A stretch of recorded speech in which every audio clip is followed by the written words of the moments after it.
तो जितने भी लोग हमारे नए चैनल पर हमारे साथ जुड़ना चाहते हैं, क्योंकि हो सकता है कि फ्यूचर में हम लोग उसी चैनल पे काम करें, तो आप लोग टाइटल पे जो @ कर शावेज़ मलिक दिखाई पड़ रहा है उस पर क्लिक करेंगे, सीधा हमारे चैनल पे पहुंच जाएंगे। रात के 8 बज चुके हैं। मैं हूं आप सभी का अपना शावेज़ मलिक और हाजिर हूं आप लोग के सामने फिर से एक क्राइम की कहानी को लेके, एक क्राइम की घटना को लेके।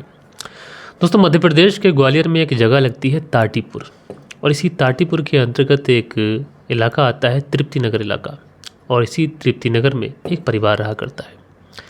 परिवार में जो परिवार के मुखिया हैं, इनका नाम रविंदर दुबे है, जिनकी उम्र लगभग 58 वर्ष के आसपास है, जो कि एक कलेक्ट्रेट है में क्लर्क है, यानी एक सरकारी नौकरी। इनके घर में इनकी पत्नी और इनकी बड़ी बेटी कृतिका और एक 17 साल की बेटी है और एक 12 साल का लड़का है। अच्छा, जो रविंदर दुबे थे, इनका अच्छा नाम, इलाके में अच्छा रुतबा, पैसा भी ठीक ठाक था। तो 2 मंजिला मकान बना हुआ था, अच्छे सोफे, अच्छा उसमें डेकोरेशन हुई हुई थी। तो परिवार के जो लोग थे वो भी बहुत ज़्यादा खुश रहा करते थे, और इसी वजह से इनके इस नाम, इस रुतबे की वजह से इलाके के अंदर इनकी अच्छी जान पहचान थी, अच्छा रसूख था, अच्छा रुतबा था। लिहाजा ये जो रविंदर दुबे थे, इनकी जो बड़ी बेटी थी कृतिका, अब जब ये शादी के लायक इसकी उम्र होती है तो वो थोड़ा सा उसकी शादी को लेकर चिंतित भी होते। फाइनली उसके लिए लड़का देखा जाता है और उसकी शादी कर दी जाती है। अब लड़का देख के कृतिका की जब शादी हो जाती है तो हर माँ बाप को यही यकीन होता है, यही उम्मीद होती है कि बेटी की शादी कर दी, ससुराल वाले उसको अपनी बेटी की तरह खुश रखेंगे। लेकिन कृतिका जब शादी कर अपने ससुराल पहुंचती है तो शादी के थोड़े समय के बाद ही उसका जो पति होता है ये कृतिका के साथ में लड़ाई झगड़ा शुरू कर देता है। दरअसल कृतिका का जो पति है वो कृतिका से बार बार यही कहा करता था कि तुम्हारे पिता सरकारी अफसर हैं और तुम अपने पिता से बात कर मेरी कोई सरकारी नौकरी लग पाओ। अच्छा, कृतिका अपने पति को यही समझाती कि ये सारी चीज़ें पॉसिबल नहीं है। कई बार उसने अपने घर में भी ये बात कही, घर वालों ने भी यही कहा कि ये सब कुछ कैसे पॉसिबल है। लेकिन कृतिका का जो पति था वो किसी भी तरीके से कोई भी बात मानने के लिए तैयार नहीं था, और इसी वजह से वो कृतिका से आए दिन लड़ाई झगड़ा किया करता था।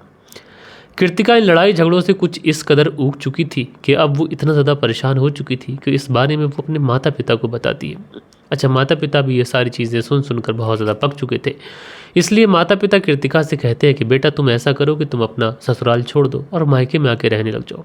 क्योंकि दोस्तों, एक माता पिता के लिए उनकी जो बेटी होती है वो कभी भी बोझ नहीं होती। लिहाजा कृतिका जो होती है वो अपने पति, अपने ससुराल को छोड़ती है। उसके बाद ये अपने मायके में आ जाती है तृप्ति नगर में, और वहीं पर अपने मायके में ही रहने लग जाती है। अब दोस्तों, कृतिका अपनी नर्क भरी जिंदगी को छोड़कर अपने माता पिता के साथ में जीने लग जाती है। अब परिवार की जो टेंशन थी वो टेंशन भी खत्म हो चुकी थी, पूरा परिवार खुश था, सारी ही चीज़ें बढ़िया तरीके से चल रही थी। इधर जो रविंदर दुबे थे, इनकी उम्र भी लगभग 58 वर्ष के आसपास हो चुकी थी। 60 वर्ष में यानी 2 साल के बाद में इनका रिटायरमेंट भी होने वाला था। तो रविंदर जो थे वो भी तैयारियां कर रहे थे कि रिटायरमेंट के बाद कौन सा काम करूं, कौन सा नहीं करूं। इसी बीच में एक तारीख आ जाती है 4 अगस्त साल 2021, और इसी 4 अगस्त साल 2021 को सारे लोग शाम को ग्राउंड फ्लोर पर खाना खाते हैं रात को। अब दोस्तों, इनके परिवार का एक थोड़ा सा एक तरीका ये था कि सारे लोग शाम को खाना वगैरह ग्राउंड फ्लोर पे ही खाते थे। गेस्ट हाउस जो था वो भी ग्राउंड फ्लोर पे ही था, लेकिन सब लोगों के जो कमरे थे वो ऊपर फर्स्ट फ्लोर पे बने हुए थे। लिहाजा 4 अगस्त साल 2021 को ये पूरा परिवार शाम को बैठ के खाना खाता है। खाना खाने के बैठ में थोड़ी बहुत देर ये लोग टीवी वगैरह देखते हैं। उसके बाद सब लोग फर्स्ट फ्लोर पर अपने कमरों में सोने के लिए चले जाते हैं। अच्छा, जो माँ थी वो अपनी दोनों बेटियों के साथ में सोई हुई थी, और जो रविंदर दुबे थे ये अकेले सोए हुए थे। लेकिन जैसे ही रात के 2 बजे के आसपास का समय होता है, अचानक से इस घर में एक धमाके की आवाज़ आती है। अब जैसे ही धमाके की आवाज़ आती है सारे लोग सहम जाते हैं, डर जाते हैं। थोड़ी देर तक तो ये लोग अपने कमरे में सहमे सहमे रहते हैं, लेकिन थोड़ी देर के बाद में ये लोग कमरों से बाहर निकलते हैं, और जैसे ही रविंदर दुबे के कमरे में पहुंचते हैं तो देखकर सबकी चीख निकल जाती है। दरअसल जो रविंदर दुबे थे उनके किसी ने बहुत ही नज़दीक से गोली मारी थी, और जिसकी वजह से उनके जिस्म में जान बाकी नहीं थी। यानी गोली लगने की वजह से जो रविंदर दुबे थे उनकी मौके पे ही मौत हो गई थी। अब दोस्तों, जैसे ही ये परिवार के जितने भी सदस्य होते हैं, जब घर के अंदर परिवार की मुखिया की इस तरीके से हत्या को देखते हैं, चीखने लग जाते हैं, चिल्लाने लग जाते हैं। अब इस परिवार की चीखने चिल्लाने की आवाज़ रात के 2-2:30 बजे के आसपास जब आस पड़ोस के लोग सुनते हैं तो वो भी इस घर की तरफ भागते हैं। जैसे तैसे दरवाज़ा खुलवाते हैं, अंदर पहुँचते हैं तो देखते क्या है कि हाँ, बात सच है, और ये जो इस परिवार के मुखिया हैं रविंदर दुबे, उनकी किसी ने बड़ी ही बेरहमी के साथ में हत्या कर दी है। लिहाजा अब क्या था, वहाँ से कुछ व्यक्ति ऐसे होते हैं सीधा सीधा पुलिस को इन्फॉर्म कर देते हैं। पुलिस भी मौके पे पहुँचती है। मौके पे पहुँचने के बाद में सबसे पहले डेड बॉडी को अपनी कस्टडी में लेती है, और उसके बाद में इस डेड बॉडी को पोस्टमार्टम के लिए भेज देती है। अब इधर डेड बॉडी को पोस्टमार्टम के लिए भेजा गया था, इधर पुलिस वाले पूछताछ शुरू करते, घर वालों से पूछताछ करते। सबसे पहले ये देखने की कोशिश करते हैं कि उस पूरे कमरे के अंदर ऐसी कोई चीज़ जो संदिग्ध दिखाई पड़े। तो ऐसा कुछ संदिग्धपन दिखाई नहीं पड़ता है। घर वालों से पूछा जाता है तो घर वाले बताते हैं कि हम लोग दूसरे कमरे में सोए थे, हमने गोली चलने की आवाज़ सुनी, थोड़ी देर हम लोग डरे सहमे कमरे में बैठे रहे, उसके बाद हम लोग बाहर निकल के आए तो देखा इस तरीके से जो हमारे परिवार के मुखिया हैं उनकी डेड बॉडी पड़ी हुई है। फिर क्या था दोस्तों, पुलिस वाले अब ये देखने की कोशिश करते हैं कि इस घर के अंदर कोई फोर्सफुल एंट्री वगैरह हुई थी या फिर नहीं हुई थी। लेकिन यहाँ पर जब छानबीन करते हैं तो कोई फोर्सफुल एंट्री भी नहीं थी। अच्छा, गोली इतने ज़्यादा नज़दीक से मारी गई थी कि देखने से ऐसा लग रहा था कि गोली बहुत ज़्यादा नज़दीक से मारी गई है। अब इस घर में जिस कमरे में ये सोए थे कोई ऐसी विंडो, कोई ऐसा खिड़की नहीं कि जहाँ से कोई आएगा और गोली मार के चला जाएगा। दूसरी तरफ घर के अंदर कोई फोर्सफुल एंट्री नहीं है, यानी गोली अगर करीब से मारी गई है तो फिर हो सकता है कि वो व्यक्ति घर के अंदर आया हो। लेकिन घर के अंदर आया होगा तो फोर्सफुली कोई एंट्री, कोई निशान तो दिखाई पड़ेगा, ऐसा कुछ था नहीं। लिहाजा पुलिस वालों को भी लगता है हो सकता है कि यहाँ पर इन्होंने खुदकुशी कर ली हो, यानी सुसाइड कर लिया हो। अच्छा, परिवार के जो लोग होते हैं वो भी ये मान लेते हैं कि हो सकता है सुसाइड कर लिया हो, प्रेशर हो। लेकिन दोस्तों, पुलिस वालों में भी कुछ पुलिस वाले ऐसे थे जिनको कुछ बातें ऐसी थी जो खाई जा रही थी कि यहाँ पर रविदत्त दुबे ने अगर अपने आप को गोली मारी थी तो फिर वो गोली मारने वाला जो पिस्टल था वो आखिरकार कहाँ गया। फिर पुलिस वालों को लगता है हो सकता है घटनास्थल पर इतने सारे लोग आए थे, किसी ने उस पिस्टल को चुरा लिया हो या फिर कुछ और बात हो। अमूमन ऐसा कई बार देखा गया है कि घटनास्थल पर क्राइम वाली जगह से चीज़ें चोरी हो जाती हैं, तो पुलिस वालों को यहाँ से पुष्टि हो जाती है। अच्छा, फिर दूसरी चीज़ ऐसी थी, पुलिस वालों को जो दिखाई पड़ती है वो थोड़ी सी और ज़्यादा संदिग्ध थी कि इस व्यक्ति के ऊपर ना तो कोई प्रेशर था, ना किसी से कोई लड़ाई झगड़ा था, ना कोई पैसों की तंगी थी, सरकारी नौकरी थी। तो ऐसे में जब किसी व्यक्ति के ऊपर कोई प्रेशर नहीं होगा, घर के अंदर कोई कलेश नहीं होगा, तो फिर वो अपने आप को मौत के हवाले क्यों करेगा। ये दो सवाल ऐसे थे जो पुलिस को इस पूरे घटनाक्रम के अंदर खाए जा रहे थे। लिहाजा फिर क्या था, पुलिस वाले अब फैसला ये करते हैं कि इस केस को गुपचुप तरीके से सुलझाया जा सकता है, क्योंकि परिवार के जितने भी सदस्य हैं वो सबके सब परेशानी में। उनके एक परिवार के एक सदस्य की इस तरीके से हत्या हो गई, वो भी परिवार का इकलौता ऐसा शख्स जो कमाता था। अब ऐसे में परिवार अनाथ हो चुका है, तो इस तरीके से परिवार से भी पूछताछ करना सही नहीं होगी। लिहाजा फिर क्या था, पुलिस वाले इस पूरे गांव के अंदर, इस पूरे इलाके के अंदर अपने मुखबिर एक्टिव करते हैं और साथ के साथ इस पूरे घर के बारे में जानकारी जुटाते हैं। सबसे पहले पुलिस को शक ये होता है कि इस घर के अंदर देखो कोई फोर्सफुल एंट्री तो थी नहीं। दूसरी चीज़ ये थी कि अगर आत्महत्या की है तो मर्डर वेपन नहीं है। तो लिहाजा जो शक था पुलिस का किसी न किसी घर के सदस्य पे ही जाता है। लेकिन ऐसे में घर के सदस्य से कैसे पूछताछ करे, तो सबसे पहला जो शक था इसी जो व्यक्ति थे रविदत्त दुबे जी, इनकी पत्नी भारती पे जाता है। लिहाजा भारती के बारे में जानकारी जुटाई जाती है। कहीं ऐसा तो नहीं कि किसी के साथ में कोई नाजायज़ ताल्लुकात हो, कहीं ऐसा तो नहीं कि कोई बीमा वगैरह हो, प्रॉपर्टी का कोई मामला हो। तो भारती के बारे में जब छानबीन की जाती है तो 2 से 4 दिन भारती के बारे में जानकारी जुटाने में लगते हैं। फाइनली भारती के बारे में जितनी भी चीज़ें पुलिस जुटाती है उन सारी चीज़ों में भारती जो थी वो क्लीन चिट पाती जाती है। फाइनली अब जो शक की सुई थी भारती के ऊपर से उतरती है। अब शक की सुई जो थी बड़ी बेटी कृतिका के ऊपर जाती है, क्योंकि पुलिस वालों को ये पता था कि कृतिका की शादी हो चुकी थी और शादी उसकी टूट गई थी। उसने अपने पिता से कोई डिमांड रखी थी, पिता पूरी ना कर पाए। तो हो सकता है कृतिका ने इस वजह से कत्ल कर दिया हो। सोचा हो कि कुछ प्रॉपर्टी मिल जाएगी, प्रॉपर्टी लेके अपने पति के घर चली जाऊंगी, वापसी की जो ज़िंदगी होगी उसे नए तरीके से शुरू करूंगी। तो पुलिस जो थी अब वो कृतिका के बारे में छानबीन शुरू करती है। और जब कृतिका के बारे में छानबीन शुरू करती है तो हर पहलू पर, हर एंगल्स पर पुलिस छानबीन कर रही है। दिन इसमें भी गुजरते रहते हैं। 4 से 5 दिन का समय कृतिका से छानबीन करने में भी निकल जाता है। लेकिन जो कृतिका थी इन सारे मामलों में ये भी क्लीन चिट पा जाती है। अब भारती भी क्लीन चिट पा चुकी थी, बड़ी बेटी कृतिका भी क्लीन चिट पा चुकी थी। दूसरी तरफ आत्महत्या वाला मामला पुलिस पहले ही भूल चुकी थी, क्योंकि इसमें मर्डर वेपन ये सारी चीज़ें मिली नहीं थे। तो ऐसे में पुलिस का जो शक था अब घर की जो छोटी वाली बेटी होती है जिसकी उम्र 17 साल के आसपास होती है उसके ऊपर चला जाता है। लिहाजा पुलिस अब इस 17 साल की बेटी को मोटिव बनाकर अब इसके बारे में जानकारी जुटाना शुरू करती है।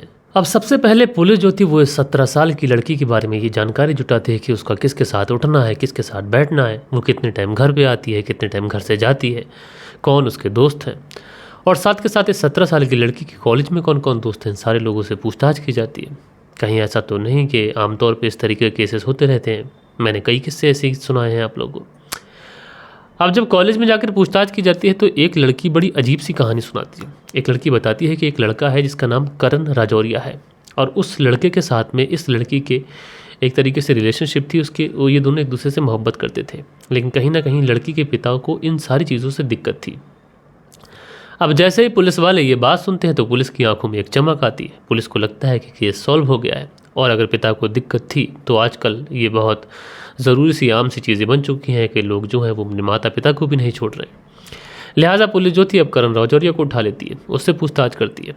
अब शुरुआत में जब इससे पूछताछ करती है कि तुम्हारी उस लड़की के साथ में रिश्ते हैं, तो वो जो लड़का है वो कहता है कि हाँ वो मेरी गर्लफ्रेंड थी साहब। अब पुलिस वाले ये कहते हैं गर्लफ्रेंड थी, यहाँ तक तो ठीक है, लेकिन ये बताओ कि तुमने उसके पिता का कत्ल क्यों कर दिया, तुमने उसके पिता को आखिरकार गोली क्यों मार दी। अब लड़का मना करता है, लेकिन पुलिस वाले बार बार उसे यही कहते हैं कि तुमने गोली मारी है, तुम्हारे खिलाफ सबूत है और तुम जेल में जाओगे, तुम्हें फांसी हो जाएगी। अब इस लड़के को ये नहीं पता था कि पुलिस वाले इसके ऊपर महज एक कांटा फेंक रहे हैं। अब ये लड़का पुलिस के उस कांटे में फंसता है और फंसने के बाद में ये कहता है कि साहब मैंने कत्ल नहीं किया है। हालांकि मेरी जो गर्लफ्रेंड थी उसने मुझसे एक बार कहा ज़रूर था कि मेरे पिता की हत्या करनी है, लेकिन मैंने साफ इनकार कर दिया था और उसके बाद से साहब मेरी एक बार भी मेरी गर्लफ्रेंड से बात नहीं हुई है, क्योंकि मैंने उससे बात करना ही बंद कर दिया, क्योंकि मुझे लगा कि उसका जो दिमाग है, उसका जो रास्ता है, ये बिल्कुल जेन्युइन रास्ता नहीं है। अब जैसे ही ये लड़का ये बात पुलिस वालों को बताता है तो पुलिस वाले उसकी बॉडी लैंग्वेज से समझ जाते हैं कि ये लड़का क्रिमिनल तो नहीं हो सकता। फिर भी एक बार उसकी कॉल डिटेल्स चेक कर लेते हैं तो पता चलता है कि हाँ वाकई में पिछले 1 महीने से इस लड़के की उस लड़की से कोई भी बात नहीं हुई है। अब पुलिस वाले उसके बाद में दूसरे क्लू पे छानमारी जुटाते हैं, क्योंकि इस लड़की ने इस लड़के से कहा था कि उसे अपने पिता की हत्या करनी है। लिहाजा अगर ये हत्या करना चाह ही रही थी तो फिर कौन होगा, किससे हत्या करवाई होगी। लिहाजा फिर पुलिस वाले इस 17 साल की लड़की की मोबाइल की CDR निकालते हैं, साथ के साथ ये चेक करने की कोशिश करते हैं कि पिछले 1 से 1.5 महीने के अंदर ये लड़की किसके साथ टच में है, किससे बात कर रही है, किससे नहीं कर रही है, और इसकी लास्ट लोकेशन, ये सारी चीज़ों के बारे में पुलिस वाले बहुत ही प्रॉपर तरीके से छानबीन जुटाते हैं। अब पुलिस वाले जब इस लड़की की कॉल डिटेल्स वगैरह निकाल रहे थे तो पुलिस को पता चलता है कि करण राजौरिया के साथ में 20 जुलाई तक तो बातचीत हुई है, लेकिन 20 जुलाई के बाद में करण राजौरिया बिल्कुल सच बोल रहा था कि उसकी कोई बातचीत नहीं हुई है। लिहाजा फिर क्या था, पुलिस वाले 20 जुलाई के बाद की कॉल डिटेल्स देखते हैं तो उसमें एक नंबर मिलता है, जो नंबर होता है पुष्पेंद्र लोधी नाम के व्यक्ति का।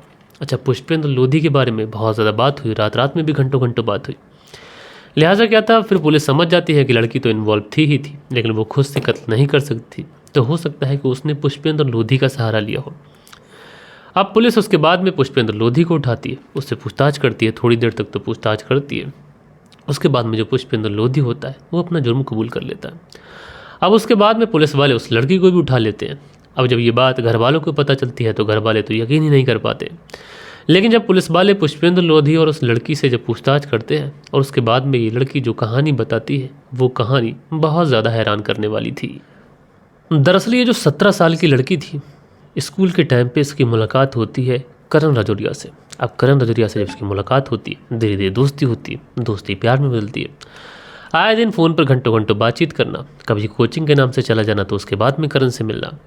इसी तरीके से ये जो 17 साल की लड़की लगातार करण राजौरिया से मिल रही थी। एक दिन इस लड़की के जो पिता होते हैं वो अपने किसी काम के सिलसिले से लौट के आ रहे होते हैं। जैसे ही वो लौट के आ रहे होते हैं, रास्ते में देखते क्या है कि उनकी जो बिटिया है किसी लड़के के साथ में, इसलिए ये अपनी गाड़ी रोकते हैं। गाड़ी रोकने के बाद में इस लड़की को और इस लड़के को भी रोकते हैं, इनसे पूछताछ करते हैं कि कहाँ गए थे, क्या है।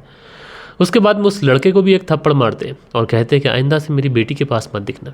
लड़का कहता है कि ठीक है साहब, आइंदा से नहीं दिखूंगा। उसके बाद एक थप्पड़ अपनी बेटी को भी लगाते हैं, उसे अपनी कार में बिठाते हैं और घर लेके आ जाते हैं।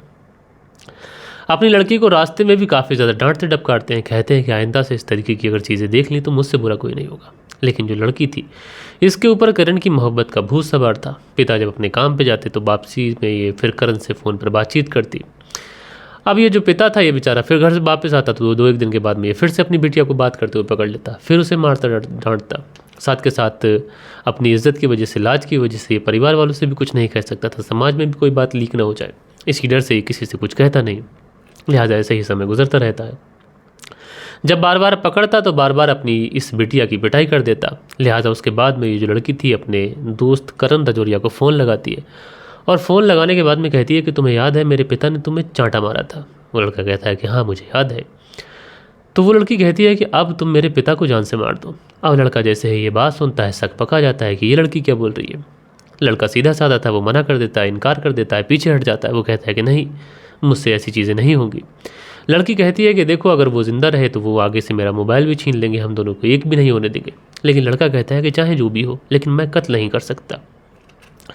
उसके बाद में 20 जुलाई तक तो ये लड़की उससे बात करती है। उसके बाद में 20 जुलाई के बाद में वो जो लड़का था उससे बातचीत करना बंद कर देता है। उसको लगता है कि ये जो लड़की है इसकी मानसिक स्थिति ठीक नहीं है और ये अपने पिता को कत्ल करने की बात कर रही है, यानी मुझे मुजरिम बनाना चाहती है और अपने पिता को दुनिया से हमेशा हमेशा के लिए विदा करना चाहती है।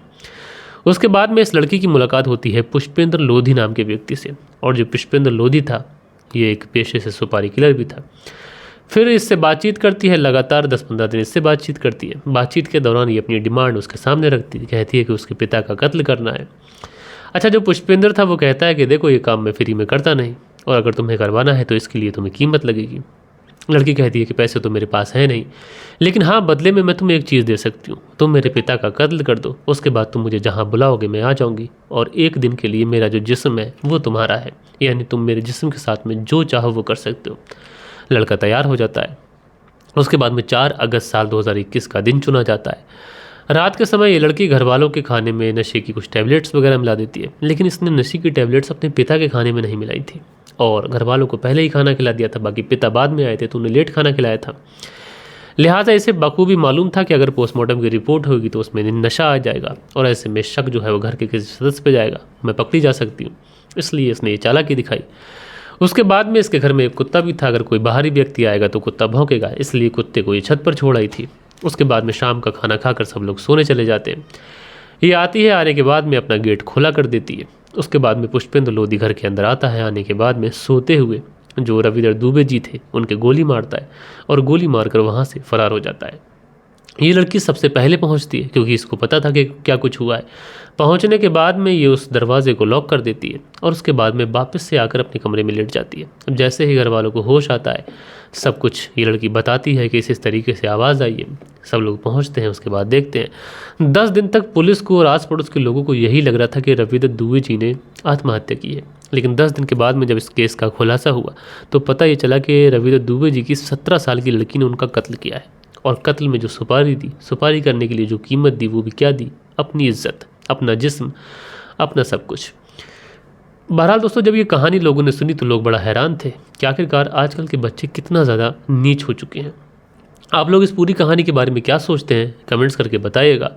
बाकी कल के दिन आप लोग के कुछ बेहतरीन से कमेंट्स भी थे, वक्त होता है कि आप लोग के कमेंट्स पढ़ लिए जाएं। सो दोस्तों, कल के दिन जो कमेंट्स आए थे इसमें प्रियंका सिंह लिखते हैं, भैया उस्मान सर इतने बड़े यूट्यूबर होने के बावजूद भी आपकी कहानी को कॉपी करते हैं, मैंने बहुत बार ये देखा है। तो प्रियंका सिंह जी क्या ही कर सकते हैं। दिनेश कुमार लिखते हैं, बहुत बढ़िया कहानी है भाई। तो दिनेश कुमार जी शुक्रिया। दिनेश कुमार आगे लिखते हैं, कहानी सुनाने का अंदाज़ बहुत बढ़िया है। तो दिनेश कुमार जी शुक्रिया। दिनेश कुमार लिखते हैं, नमस्कार मलिक भाई साहब, बढ़िया कहानी है, शुक्रिया आपका। चन्नाराम है लिखते हैं, नाइस स्टोरी। चन्नाराम कहानी सुनते हैं, शुक्रिया मेरे भाई। उसके बाद में सुरेश जाला है लिखते हैं, बहुत अच्छी स्टोरी है सर जी, और ऐसे ही कहानी सुनाया करो। तो मेरे भाई शुक्रिया आपका। शरियन शर्मा है लिखते हैं, मलिक भाई बहुत अच्छी कहानी है, आपका शुक्रिया। सुरेंद्र शर्मा है लिखते हैं, नमस्कार मलिक भाई साहब, राजस्थान से कहानी सुनते हैं, शुक्रिया। दिनेश कुमार है लिखते हैं, भाई क्या बात है, बेस्ट ऑफ लक। तो मेरे भाई शुक्रिया। मनदीप वर्मा की पत्नी प्रादीप वर्मा जलंधर पंजाब से कहानी सुनते हैं, शुक्रिया। खान अकील है लिखते हैं, अस्सलाम वालेकुम भाई, नाइस स्टोरी, शुक्रिया मेरे भाई। सचिन चौधरी जी कहानी सुनते हैं, सुनील त्यागी जी श्यानामल शहर से सुनते हैं। प्रियंका सिंह जी कहानी सुनते हैं। दिनेश कुमार जी कहानी सुनते हैं। दिनेश कुमार लिखते हैं, my wife also like your story. तो मेरे भाई शुक्रिया आपका। मीना जी लिखते हैं, लाइक कमेंट हाइप तीनों कर दिया है भाई। तो मीना जी शुक्रिया आपका। सोहन लाल सेतिया हैं लिखते हैं, गुड स्टोरी भाई, शुक्रिया मेरे भाई। फरजाना सिद्दीकी हैं लिखते हैं, very nice very active police in this incident. तो मेरी बहन आपका शुक्रिया। वालिशा बिहारी हैं लिखते हैं, मलिक साहब जी नमस्कार सर जी, कल मैं बहुत कोशिश किया कि यूट्यूब पर कहानी आया है आपका या नहीं आया, लेकिन मुझे नहीं मिला। बाद में मैं समझ गया कि शायद आज अपनी कहानी नहीं डाली है, शुक्रिया मेरे भाई। शाहनवाज नियाजी हैं लिखते हैं, राजकुमार ने सही किया। तो शाहनवाज जी शुक्रिया आपका। धीरज सिंह हैं लिखते हैं, राम राम जी आप कैसे हो। तो भाई मैं ठीक हूँ। दिनेश कुमार लिखते हैं, भाई बहुत बढ़िया कहानी है, शुक्रिया। मीना जी हैं लिखते हैं, नमस्ते जी आप कैसे हैं, अपना ख्याल रखें जी। वासना किसी को छोड़े ना छोड़े, लेकिन गरीब का पैसे वाले, लेकिन अंजाम तो बुरा ही होता है। उसके बाद में अख्तर रज़ा है लिखते हैं, भाई साहब आंखें क्यों बंद कर रहे हो। तो कहानी जब सुनाते हैं तो फिल्मों में आंखें कब बंद हो जाती हैं पता ही नहीं चलता। ये चौधरी हैं लिखते हैं, इज़्ज़त बचाने के चक्कर में बदनामी कर दी, आज से लोग हत्या कर देते हैं, बाद में इज़्ज़त बचती नहीं है और साथ में जेल भी मिलती है। तो भैया आपका शुक्रिया। अलबफ़ा जी कमेंट्स करते हैं।